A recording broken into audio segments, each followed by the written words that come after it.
This video will be looking at net ionic equations for precipitation reactions. So here's an example reaction where we have potassium chromate and barium nitrate, and these are this is going to be dissolved.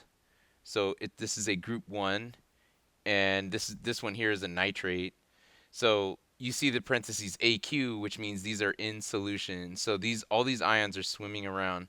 So the potassium is this red one here. So this one is the potassium.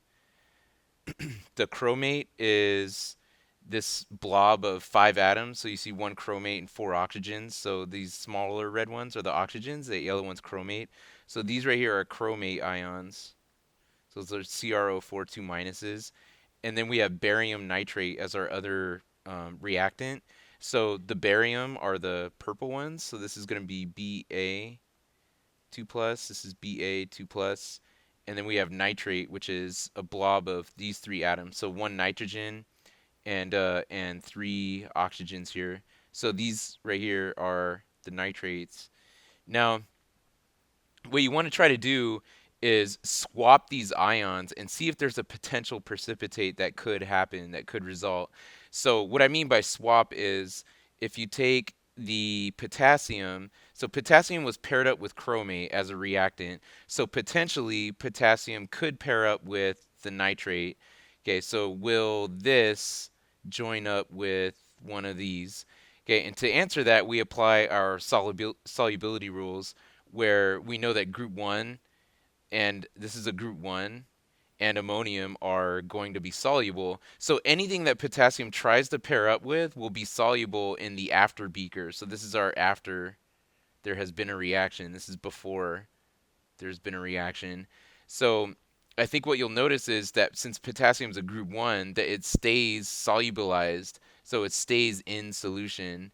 Okay, and also we know from the solubility rules that the nitrate is actually, if we look at Cash and Gia, the N stands for nitrate, so we know that those are soluble at all times, no matter what they're combined with. So you can see in the picture here that you have nitrates and potassiums. So those actually, if you look at the before, so if you look at the before and after, the potassiums actually didn't do anything, or the nitrates. So we call these two, the potassium and the nitrate, these have a name. They're called spectator ions.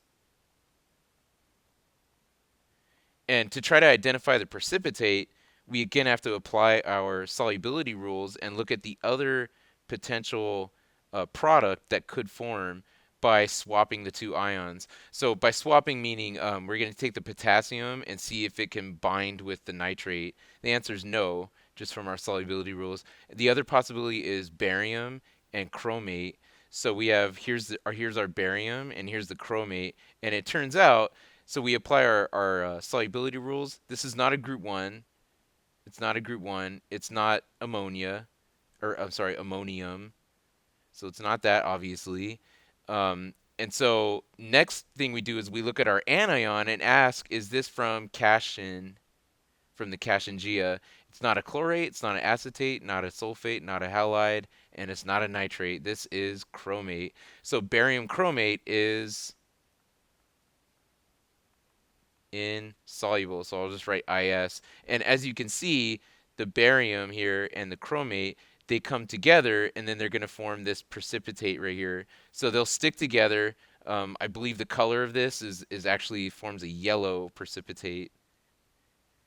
Um, so um, okay, if so again, the terms here, this is going to be our precipitate, and then the leftover you see is potassium and the nitrate ion. So those are it says, but notice the K plus and NO3 stay in solution, therefore they did not react. So when we write a net ionic equation, it is not supposed to show spectator ions. So that's one point about net ionic equations. So net ionic equations do not show these. You don't want to show any of these because they essentially didn't do anything. All the action happened with the uh, with the barium, okay, the barium and the chromate, okay. So we should actually go ahead and actually cross all of these out because they didn't react. So in our net, this is our full molecular equation,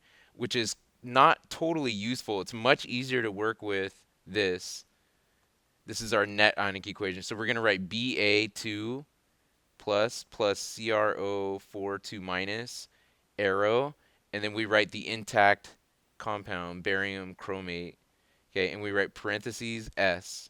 Okay, I usually don't show physical states, but when we first cover these, I like to try to show them just to emphasize that it's solubilized on the reactant side, and then it forms a solid product over here.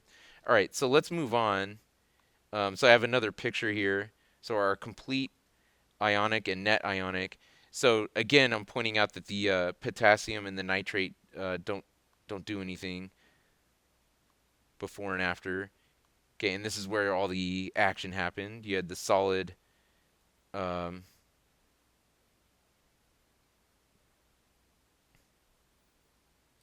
so on a reactant side, everything is soluble. Okay, all of those ions are swimming together, and then on our product side, that's our precipitate. So we don't show those in our balanced reaction to show a net ionic equation. Okay, so this is all, and I have it cleared out here. So the potassium nitrate, since they didn't do anything before and after. So let's go back one more time. We look at the quantities. We're going to be working with these pretty soon.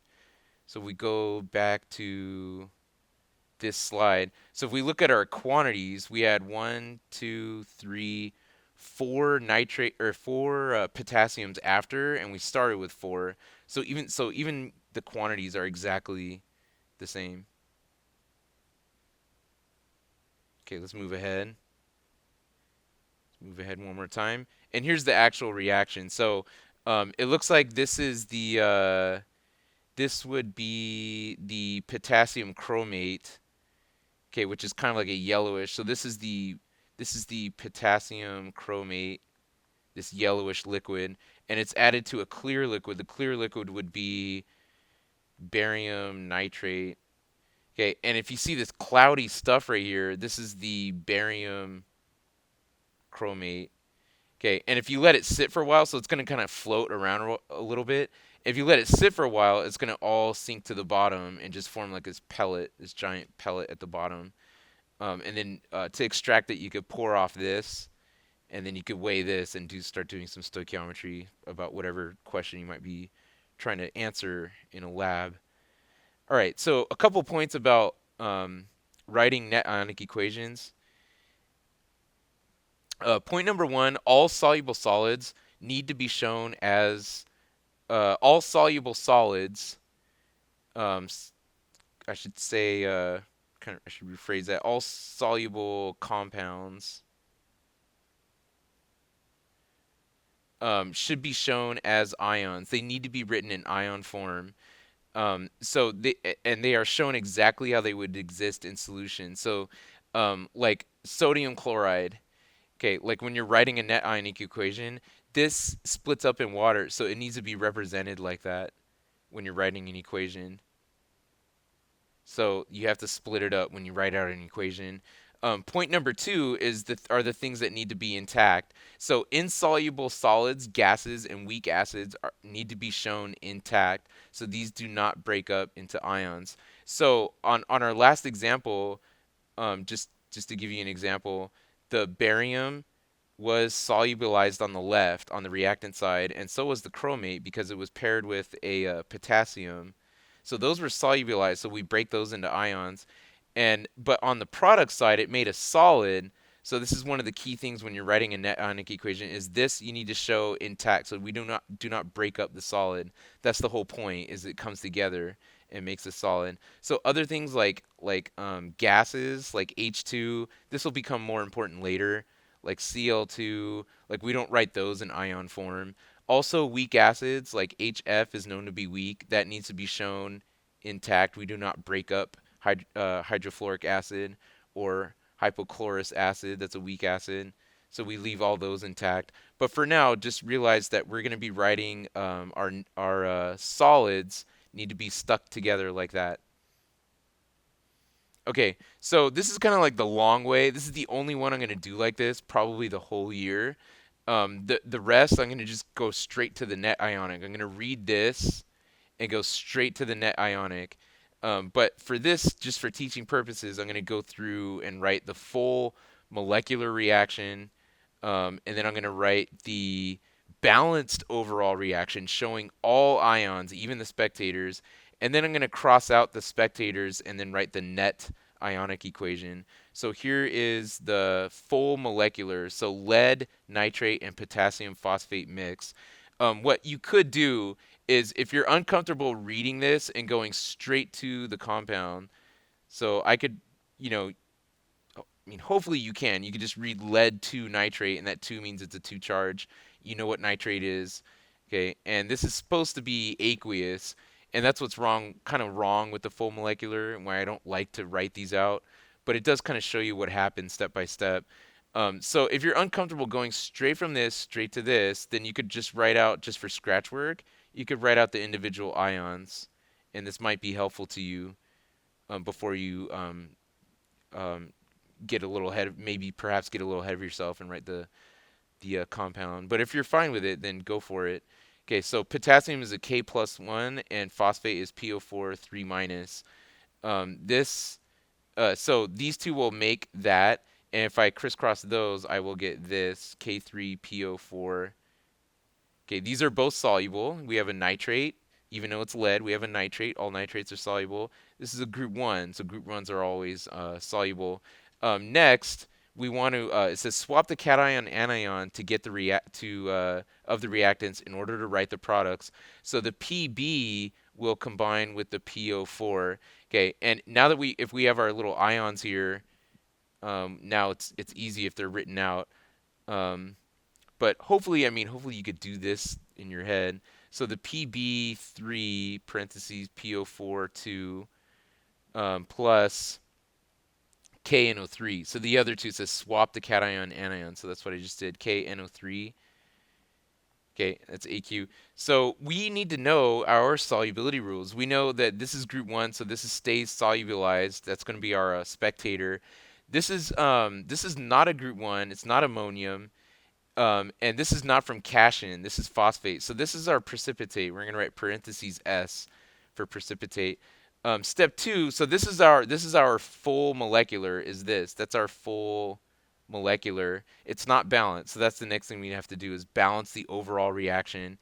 Um, Here's a little tip for balancing when you have polyatomics. Balance the whole polyatomic. So for example, you see that you have 2 phosphates over here. Over here, you only have 1 phosphate. So let's put a 2 in front so that it balances the phosphate. So now we have 2 phosphates on this side, and now we have 2 on this side. So next we could do our potassiums. Since we put a 2 there, that gives us 6 potassiums. So we'll write a 6 right there. Now we have 6 nitrates since we did that. Over here we already have 2, so let's put a 3 there to balance the nitrates. And that just so happens to also balance the leads. So now it's balanced. So our next thing here says write and balance the complete ionic equation. So what that means is we're going to split up all compounds and distribute any coefficient. So we're going to split this up and write 3. So anything that's supposed to be solubilized, we're going to split it up. So we're going to write 3PB 2 plus, and we're going to distribute that 3. So since there's a 2 there, we're going to times the 3 by 2. That 3 means we have each compound, we have 2 nitrates. So if we have 3 of these compounds, then that means we have 6 nitrates. So we're going to write 6 NO3 minus 1s. Okay, and we're going to do the same thing to this one. So in one compound, we have 3 potassiums. That 2 means we have 2 of these compounds. So that means we have 6 potassiums. And then we have 2 phosphates. All of this stuff here is solubilized, all of it. So we're going to write them all in ion form. Okay, next we write our arrow. This is a solid, so we're going to write that intact. PB3 parentheses PO4 2. So that's our solid. Next we have 6 K pluses and 6 NO3s, like that. Okay, and it says next, cancel the spectator ions. Those are the ions that remain in solution. So the nitrates, the six nitrates, are not supposed to show up because it's the same on both sides. We have 6 and 6 nitrates. Our potassium is also a spectator, 6 and 6, so those cancel also. And finally, what we're going to do is rewrite our leftovers. And this is our net ionic equation. So I'm going to write 3Pb2 plus 2PO4 3 minus, and then our solid. So PB3 parentheses PO4 2. Okay, and this is our net ionic equation, the last thing I have there. Okay, since that takes forever, and if you know the solubility rules really, really well and your polyatomic ions, you should be able to read this and go straight to this. It should be pretty easy. I'll show you real quick. Um, okay, so okay, let's skip that slide. I kind of combined it with the last one. All right, so this is the fast way. Just a pre, just to preface this, the only way this will work is if you know the solubility rules really, really well and all the polyatomic ions really, really well. It's the only way this works. You just believe me, this will be really, really, really easy for you if you know all of those extremely well, the solubility rules and the polyatomic ions. Okay, so let's try. Okay, and then you split the reactants, do it all in your head. So hopefully it's that again. It's the only way that's possible is if you know those um, by heart.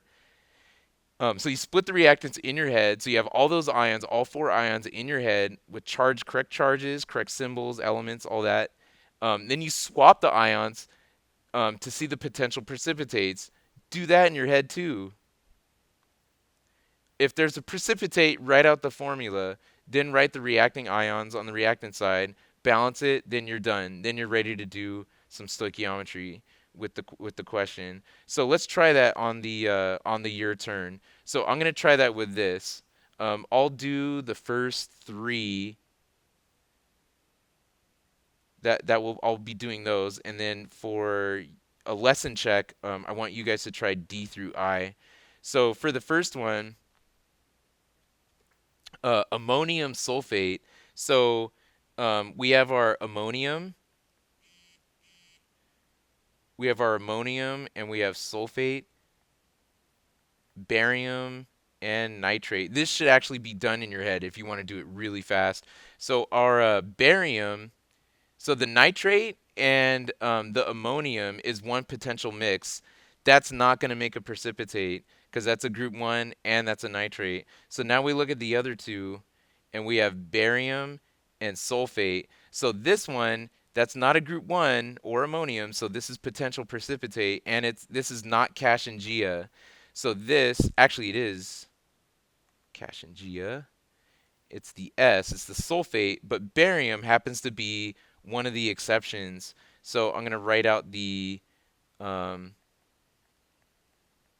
precipitate, and it came from barium and sulfate. That's our net ionic equation. Okay, let's try this again. So we'll try lead and chloride. So this is not a group 1 or ammonium, so this is potential, and this is chloride. It is Cashingia. It is Cashin. It's the H, but lead is one of the exceptions. So we already found our precipitate. You could ignore the other ones. We could look at those just for fun. But the sodium is a group 1 and a nitrate, so that's not going to make the precipitate. So since we know which one it is, we'll write this out. So Pb is a 2 plus, and chloride is a 1 minus. So PbCl2, and the two ions it comes from is Pb2 plus and Cl minus, and then we balance. So you're going to need 2 chlorides for each lead. Okay, we'll try one more, and then it's your turn. So we have sodium and nitrate, group 1 and a nitrate, not a precipitate. Here we have potassium and phosphate, a group 1 And this doesn't matter since it's a group one. So it says if there's no reaction, write no reaction. So because this one has two group ones, if you swap it any which way, you're not going to get a precipitate. So there's no reaction here. Okay, that's the end of our tutorial. Let's see how you guys do on D through I.